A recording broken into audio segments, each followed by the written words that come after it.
Bill Shine is going to join the White House staff.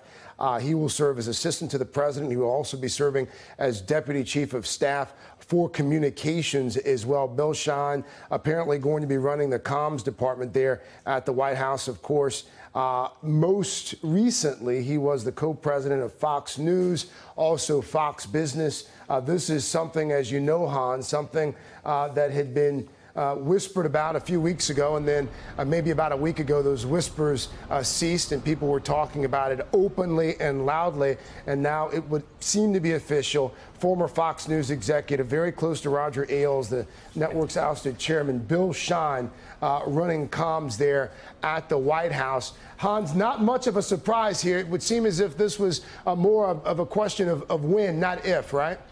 Correct, but titles are important, and they always say the cheapest raise in politics is a title increase. Bill Shine's title is Deputy Chief of Staff. Now, there's the 4 comms behind that, but that elevates him slightly above than what a traditional communications director will be. Now, we'll have to figure out just what his line of authority is. Does he have a direct report to the president, or will he be reporting to John Kelly and then go through the president? So titles matter. That is a slightly higher title. That's probably the one that Bill Shine wanted, because he's not just simply a communications director. He's a deputy chief of staff.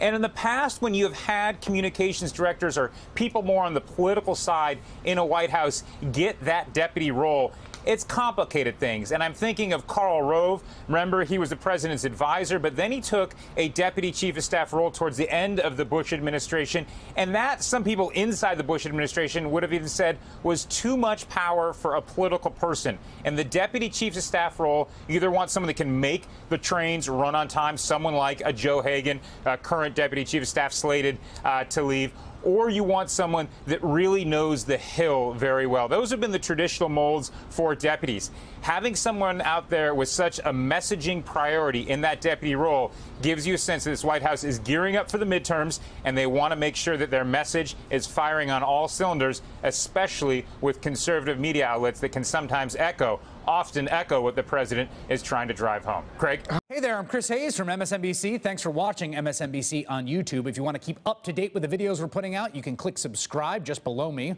or click over on this list to see lots of other great videos.